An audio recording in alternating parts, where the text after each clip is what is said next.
എല്ലാ ഫിലിംസിലും പല ഇപ്പോൾ സെൻസർ ബോർഡിൻ്റെ ഇഷ്യൂസ് വന്നുകൊണ്ടിരിക്കുകയാണ്. സെൻസർ ബോർഡ് ഇഷ്യൂസ് വന്നുകൊണ്ടിരിക്കുകയാണ്.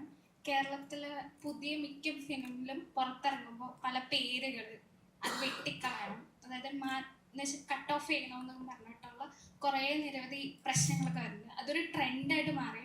അത് ചിലപ്പോൾ ആ ഒരു സിനിമയെ പുഷ് ചെയ്യാൻ വരെ ആ ഒരു ഇത് മാറുന്നുണ്ട്. അപ്പോൾ ഈ ഒരു സിനിമ പുറത്തിറങ്ങുമ്പോൾ സെൻസർ ബോർഡിൻ്റെ ഭാഗത്തുനിന്ന്, അല്ലെങ്കിൽ ആ ഒരു സെൻസർ ബോർഡ് നമ്മുടെ ഒരു ആർട്ട് ഫോമിനെ കൺട്രോൾ ചെയ്യുന്നതായിട്ട് തോന്നിയിട്ടുണ്ട് ഇപ്പോഴത്തെ ഒരു കാലാവസ്ഥയിൽ, ഈ ഒരു അന്തരീക്ഷം, ഒരു രാഷ്ട്രീയ ഒരു പശ്ചാത്തലത്തിൽ? சென்சார் போர்டை பற்றி ஒரு கேள்வின்னு தெரியுது.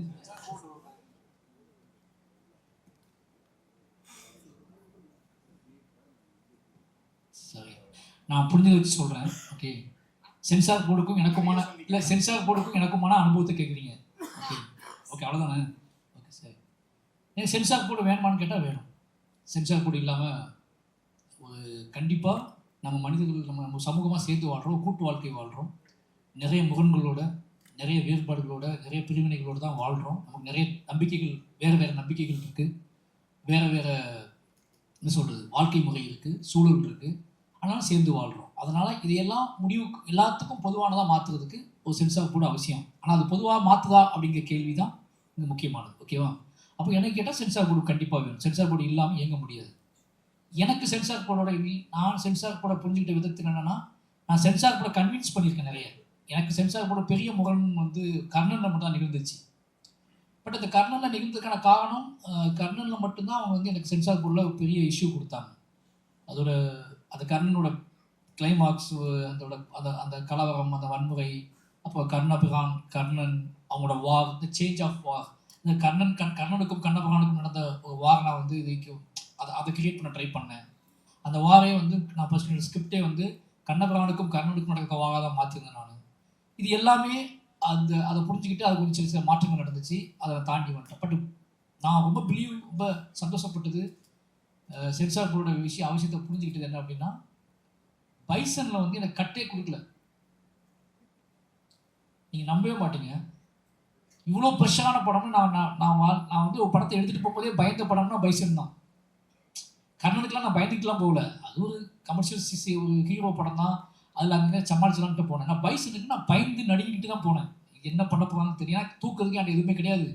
அது ஏதாவது தூக்குனா கூட நான் மாட்டிக்குவேன். இது தூக்கிட்டாங்கன்னா ஆடியன்ஸ் கம்மியாகலாம் போயிடும்.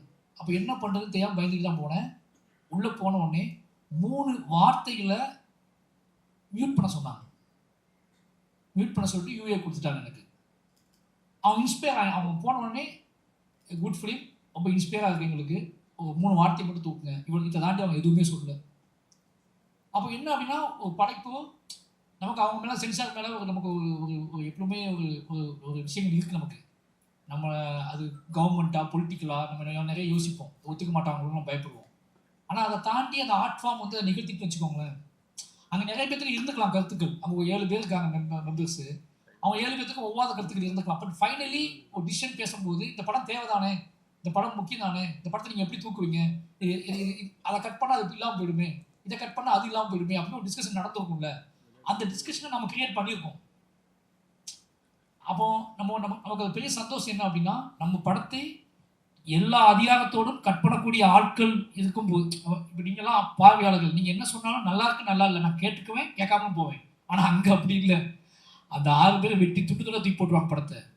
அப்போ அவங்கள கன்வின்ஸ் பண்ணி அவங்கள நம்ம நினைச்ச படைப்பை அப்படியே கொண்டு வரது பெரிய சவால். அது சவால் தான். அதை ஏற்றுக்கிறது ஆர்ட் ஃபார்மோட வேல்யூ தான். அந்த ஆர்ட் ஃபார்மை அவங்கள மறக்கடிச்சு இது முழுமையாக்கி அவங்க மனசுக்குள்ளே போய், ஏன்னா அவங்களும் ஆடியன்ஸ் தானே, அவங்களும் ஹியூமன் தானே, அவங்க எவ்வளோ பெரிய அதிகாரத்தில் இருந்தால் கூட அவங்களும் ஹியூமன் தான். அப்போ அவங்கள அறியாமலே ஒரு தாக்கத்தை ஏற்படுத்தி, அந்த தாக்கத்தின் அடிப்படையில் அவங்க டிசிஷன் மேக்கராக அவங்க டிசிஷன் போவாங்கல்ல, அப்போ அந்த டிசிஷன் நம்ம மாற்ற முயற்சி பண்ணுறோம். அவங்க முதல்ல நோட் பண்ணும்போதே வேறு பார்த்தா, நீங்கள் பேப்பர் சென்சார் போர்டில் சொல்லுவாங்க என்கிட்ட, படம் முடிகிற வரைக்கும் நிறைய எழுதிடுவாங்க, இதெல்லாம் தப்புன்னு எழுதிடுவாங்களாம். படம் ஃபைனலாக முடியும் போது ஒரு ஃபீல் வரும்ல, அந்த ஃபீலை அப்போ தான் அழிப்பாங்களாம். அந்த ஃபீலை கிரியேட் பண்ண நம்மளோட வேலை. ஃபைனலி நீங்கள் சொல்லுவாங்கல்ல, முடிவு தான் ஒரு விஷுவலோட ஃபைனல் டிசிஷன் அப்படிங்கிறது. நான் அவ்வளோ நேரம் 2.5 மணி நேரம் விஷுவல் காட்டிகிட்டே வரேன். முடியுது, லைட்டை ஆஃப் பண்ணுறோம். ஆஃப் பண்ணும்போது நீங்கள் கண்ணை மூடி ஒன்று யோசிப்பீங்கல்ல, அந்த யோசனை தான் உங்கள் படத்தை அவங்க முடிவு பண்ண போகுது. அந்த யோசனை அடிப்படையில் தான் என்னோடய படங்கள் தப்பிச்சு வந்துக்கிட்டு இருக்கு. அது நான் வந்து எப்படி பார்வையாளர்களுக்கு ட்ரை பண்ணுறனோ அதே மாதிரி சென்சார் போர்ட்லேருந்தே நான் அதை ஆரம்பிச்சிடுறேன். சென்சார் போர்டை கன்வின்ஸ் பண்ணுறதுக்குனே மைண்ட் யோசிக்க ஆரம்பிச்சிது. உங்களை சென்சார் போர்டை நம்ம ஃபைட் பண்ணலாம்னு படம் எடுக்க முடியாது. நமக்கு நோக்கம் இந்த கருத்து போய் சேரணும், இந்த விஷுவல் போய் சேரணும், இந்த கண்டென்ட் போய் சேரணும், ஆடியன்ஸ் டிஸ்கஸ் பண்ணிக்கிட்டோம். ஒருவேளை கன்வின்ஸ் அது வந்து வேற மாதிரி எடுக்க ஆசைப்பட்டு அது எடுக்க முடியல அப்படின்னா இன்னொரு ஆப்ஷன் கண்டுபிடிக்க தான் வேலை. இன்னொரு வழியை கண்டுபிடிச்சி அதை ஆடியன்ஸ் கடத்தணும், அவ்வளோதான். அதனால் வந்து சென்சார் போர்டு பயப்படணும்லாம் அவசியம் இல்லை.